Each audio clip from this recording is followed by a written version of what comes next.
The year is 1963, and this was the year Buick would finally build a personal luxury car to rival the Ford Thunderbird, the Riviera. But before getting into all of it, I'm your host, Jay. Welcome to What It's Like, the automotive channel that shows you the machines of yesteryear. We post between 4 and 5 episodes a week, so if you're into binging content, this is the channel for you.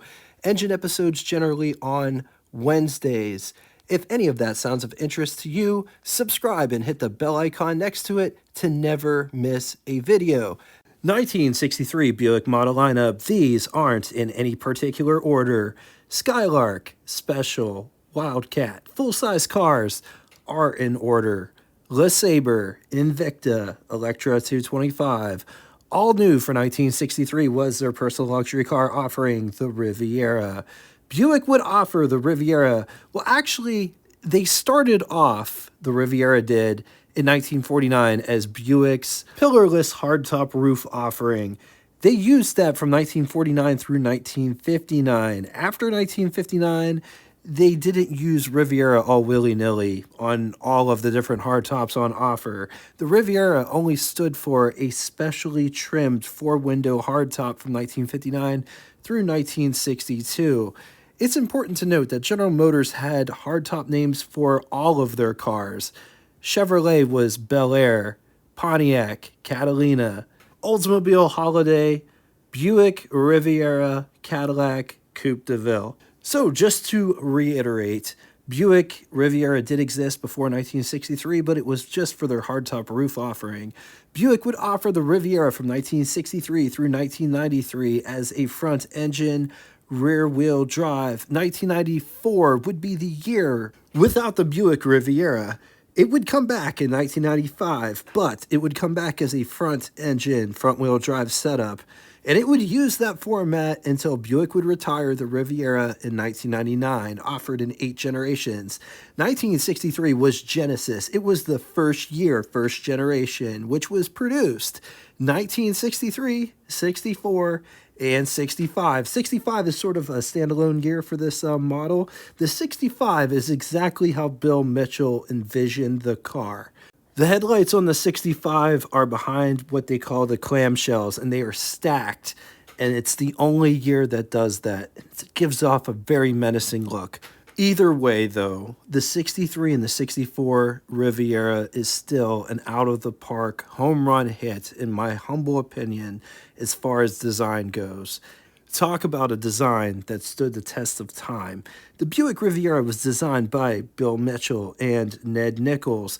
The Riviera is almost a carbon copy of the 1961 Cadillac LaSalle XP715 concept car, because the car started off as a car first, kind of like backwards order. They generally build the chassis first and then build the car to fit the chassis. So they have to build all of the mechanics and all of the engineering must be made for the car. It's kind of backwards. General Motors would design this car to use the X-frame, which looks cool and futuristic, but it offers little to no protection in case of side collision. So just pay extra attention at intersections. You don't want to get T-boned in this car. Inspiration for this car came when Bill Mitchell visited London. And while he was in London, Bill Mitchell saw a custom-bodied Rolls-Royce that was very pointy, very knife-like, and that was inspiration for Mitchell. He wanted to apply those characteristics to a new model. Cadillac would ultimately pass on the design. And just think of it. It could have been the new Eldorado Brougham. They could have added like the small suicide doors in the back. Oh man, such a missed opportunity. Buick would gobble up that design concept because it needed a contender in the personal luxury car segment. The personal luxury car segment was turning into a big deal. Ford is oftentimes credited for creating this segment in 1955 with the Ford Thunderbird, but I would respectfully disagree and counter with the 1953 Studebaker Starlight Coupe, in my opinion, is the one that started the personal luxury car segment, because it's everything that you would ever want in a personal luxury car. But I digress. Let's talk specs. It's hard to believe, but this car is 208 inches long. It's like the Studebaker Golden Hawk. Both of those cars you would think are small cars, but they're huge in person. 76.3 inches wide, 53 inches tall. It rides a wheelbase of 117 inches. It weighs 3,998 pounds. Price $4,333, which would be equivalent to you spending $45,283.96 in the year 2025. Total 1963 Buick production was 457,818 units, of which 40,000 Buick Rivieras were built. Moving on to engine, starting in the proverbial basement, and this was the sole engine that Buick Riviera offered until December of 1962. 401 cubic inch displacement, nailhead V8, 6.6 liters. It was good for 325 horsepower at 4,400 RPM. 445 pound-feet or 603 newton meters at 2,400 RPM with a bore of 4.1 inches and a stroke of 3.6 inches. Compression was 10.25 to 1. When backed with the twin turbine Dynaflow, which was technically a 2-speed unit, 0 to 60 could be had in 8.4 seconds. It could be had faster if you shift it manually. Theoretical top speed of 125 miles per hour. Average fuel consumption is anywhere between 8 to 10 miles to the gallon. Mileage may literally vary depending on altitude and a whole bunch of other factors, and bore and stroke sizes might be rounded. After December of 1962, the 425 became the extra money engine option. 425 cubic inch displacement, nailhead V8, 7 liters. It was good for 340 horsepower at 4,400 RPM, 465 pound-feet, or 631 newton meters at 2,400 RPM with a bore of 4.3 inches and a stroke of 3.6 inches. Compression was 10.25 to 1 when backed with a twin turbine Dynaflow.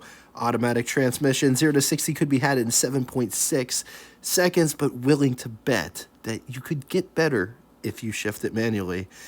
Theoretical top speed is 125 to 130 miles per hour, while achieving an average of anywhere between 7 to 9.75. You might be able to get 10 miles to the gallon out of it. If you've been looking for a stellar example of a 1963 Buick Riviera, I know a place that currently has, actually this car, our featured car, is currently for sale at John Kufleitner's out in Salem, Ohio. If you're ever out in Salem, Ohio, be sure to check out John Kufleitner's Galleria of pristine and collectible cars. They have financing and shipping available for hours of operation, directions, and to get the full scoop on this very car, be sure to click the link below after the show. Let's talk styling on this car, starting with these absolutely gorgeous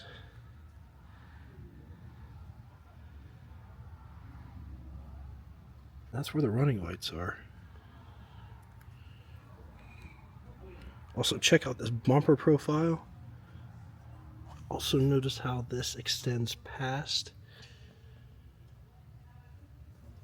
headlights. Check out that egg crate grill. Bumper has bumperettes at the bottom.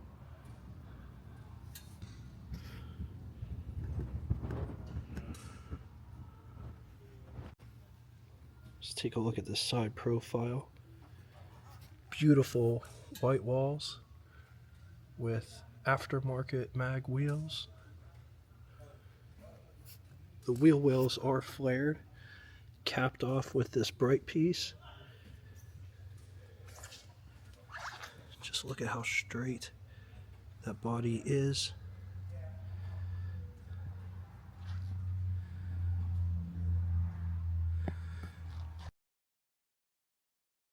I absolutely love how the fender comes out more than the hood does.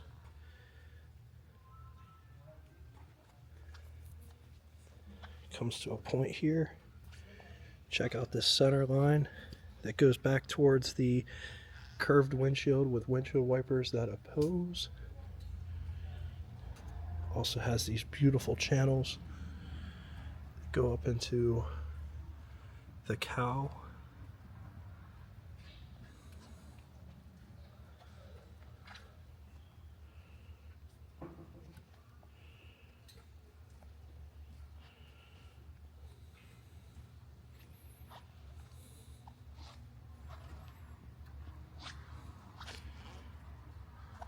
Doesn't that color look really attractive?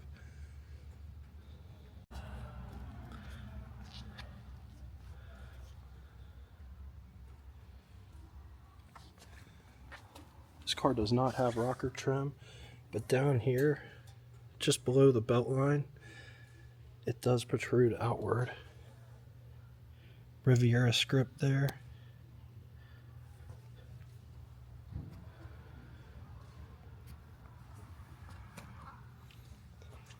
Has split cowls, windshield wipers that oppose, bright work around the base of the windshield. Look at how the top bevels down. Also bevels on the sides as well. Drip rails that start here and run the cabin of the car. Side mirrors. Look at how they are designed and where they are placed.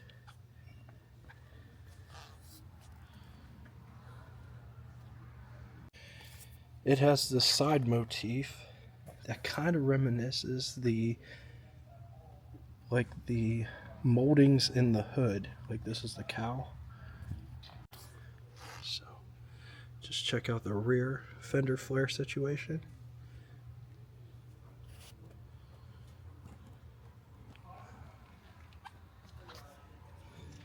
Also, take a look at this line. This is the line from the front fender. It tapers into the back.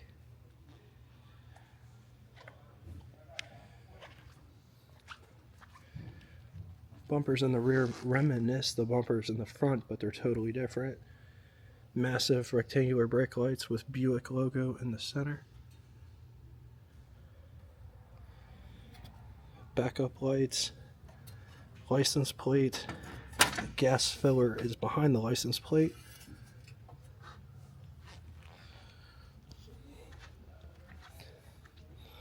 So notice how clean this is, how it bevels down. Comes to a phantom point there, going back towards the single piece back glass. I love how this sail panel flows into the deck back here.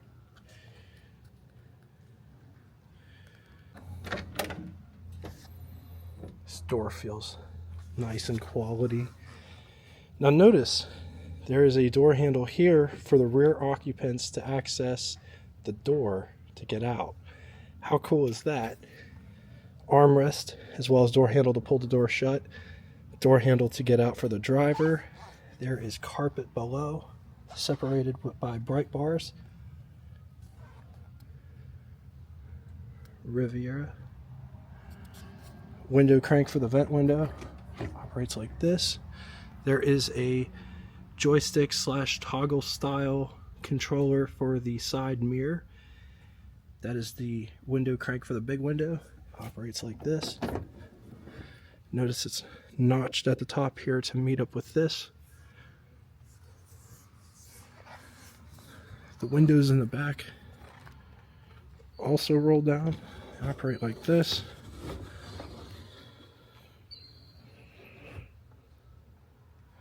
And they almost go all the way down. Coming down inside the pedal box down here, you have the high beam switch, parking brake release, brake pedal, gas pedal, interior light. Just take a look at this interior.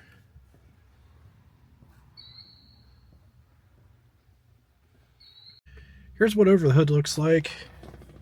Here's what first person over the hood would look like. On to the button switches and knobs, starting with the 140 mile per hour speedometer. Notice that numbers 120, 130, and 140 are flipped. Odometer at the top, trip odometer at the bottom. One other thing to point out about this speedometer is notice there are two needles. Well, I guess needle isn't the right word. Pointer might be a better word. One is orange and it points at the speed, the numbers indicating how fast you're going. The other one is a speed limiter, which is set at 90 miles per hour. Clock, turn signal indicators with high beam and center. Gasoline gauge, which is the only gauge inside that gauge cluster. All of the other ones are warning lights for coolant temperature, amp meter, and oil pressure. Key, right underneath the dash pad is a series of buttons and or switches. Air temperature, defrost, rear, courtesy lights, antenna. Two sliders at the very end are for air vents. AM, FM, 8-track radio, headlights, windshield wipers with wash feature in center. Drive modes read park, neutral, drive, low, reverse.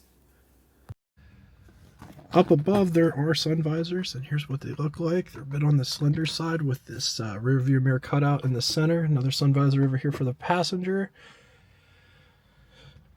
Rear view mirror has the daytime nighttime feature here at the back.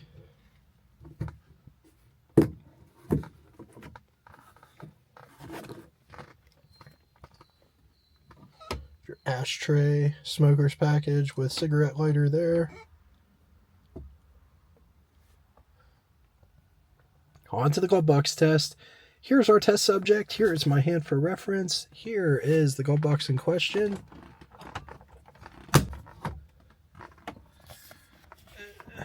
This one's got a massive trunk release button. And it looks like this has an 8-track player. And those are 8-track tapes of Dolly Parton. So that's what an 8-track tape looks like for anybody that never saw one. They're huge, almost like cassettes.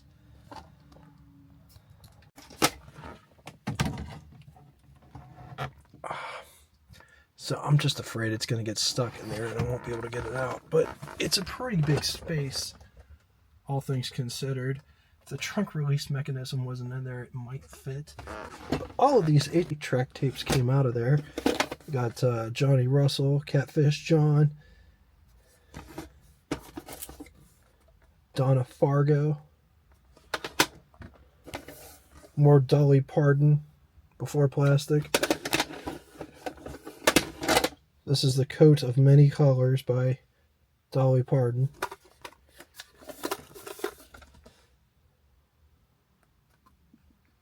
As well as cigarette lighter and ashtray smoker's package for the back. Getting in the rear.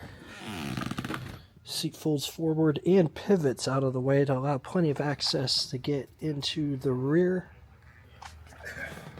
There is a center light to allow floor lighting in the back of the center console.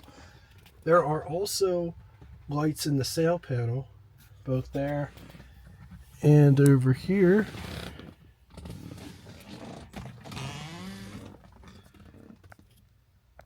This is what the front looks like from the back. Let's take a quick gander at the greenhouse, or the pillar to glass ratio in this car, which is surprisingly airy despite being black interior inside here.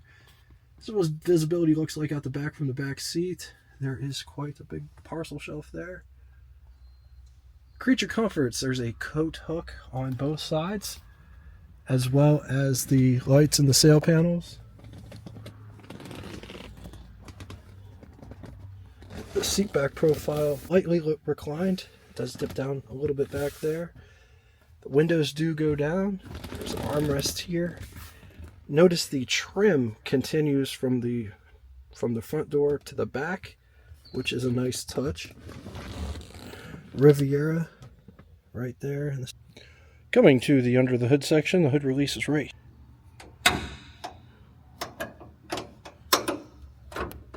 So here is the hood release. Hood release is right here.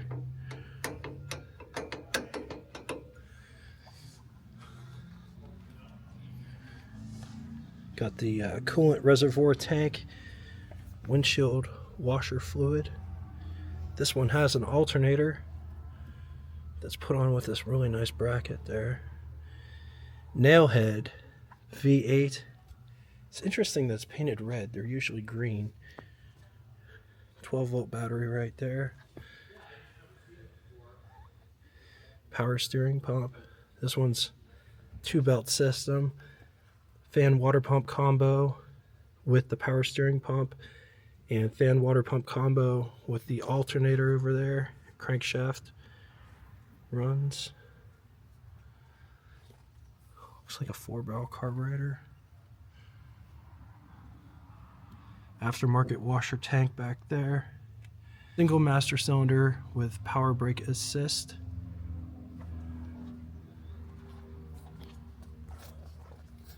It's a heater box right there. Notice the distributor is all the way in the back.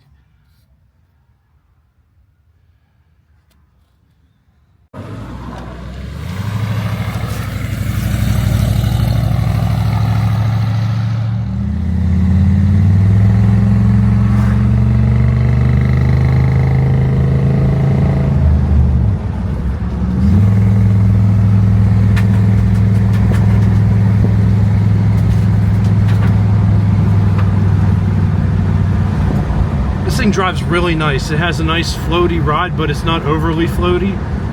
And the steering wheel is nice pencil thin. It just feels so nice in your hands. This one's the 2-speed model, and we're in drive right now. It's a nice sound to it.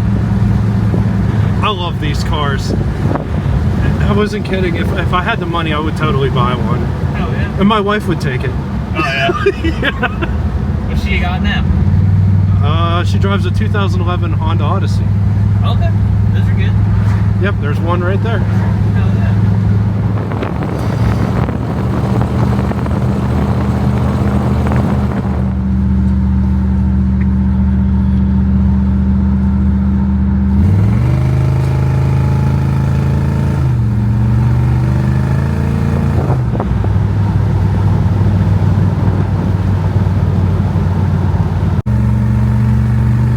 Got a nice sound to her. I love looking over that hood. You see all of those lines. Not a lot of new cars you can see the hood profile or the silhouette as you're driving. Beautiful dashboard display to look at as you're cruising down the road as well.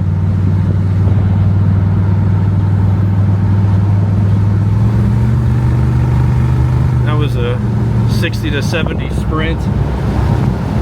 Does pretty good. You feel like $1,000,000 driving this car too. It's a beautiful day out here in Ohio. Everything's all nice and green. So, some final thoughts I want to give before going into the pros and cons. This was the very first 1963 Buick Riviera I ever drove, but I did get to drive a 65 GS that belongs to a friend of mine a couple years back. When comparing the two, because they're from the same generation, the 65, just like Troy said, the 65 doesn't ride like a normal Riviera should. His had a lot firmer suspension. The 63 Riviera drove like an 80s Lincoln Town Car. Super floaty, very nice ride. If you hit a pothole, you didn't really feel it. It was an incredible riding experience. The seats were super plushy. Whatever bumps the coil springs did not soak up were soaked up with the seats. Very nice ride. Effortless steering, but not overly effortless like some power steering systems in the 60s. They feel effortless to the point of being numb. This system didn't feel numb to me. It was effortless. You could drive this car with one finger when you're moving down the road. And I absolutely love the steering wheel profile. It's a 2-spoke wheel, but it's super thin. And there's just something about driving a car with a pencil thin steering wheel that has a really nice power steering feel to it. If you know, you know. On the positive side, it's a legendary car that lives up to the banker's hot rod. Cushy ride, nice seats, awesome dash display, even if half are idiot lights. I mean, warning lights. Gauges would have been better. Steering is effortless, powerful, smooth, power, elegance. Against it, not much. There could be gauges for coolant temperature, amp meter, and oil pressure, which would be super nice. You also have to remember that this car is built on the infamous X-frame. So just be careful with intersections and merging, but I would not hold that over this car. This is an awesome car that I would love to own one day. All right, now it's time for Would You Rather. Two scenarios today. In the first scenario, would you rather have a 1963 Ford Thunderbird or 1963 Buick Riviera or 1963 Chrysler 300? I'm going to leave this here for a minute. If you need more time, feel free, pause the video. On to the second scenario. 1963 Studebaker Gran Turismo Hawk or 1963 Buick Riviera or 1963 optioned out Pontiac Grand Prix. Once again, gonna leave this here for a minute. If you need more time, feel free, pause the video. Now it's time for Name That Tune. First person to get both the name of the band and the song title correctly in the comment section will have their comment pinned to the top of it. Thank you all so much for coming out and watching this one. If you'd like to get in touch with me, shoot me a comment in the comment section below. I love reading the memories and the stories that you guys share in the comment section. It's really cool. Keep doing it. Until next time, toodaloo! If you've made it this far, welcome to the after show. This part of the video doesn't have sound or commentary, but you can add whatever sound or commentary you wish. Enjoy this car, see it like you've never saw it before, all the lines and details that you don't get to see from far away. Enjoy.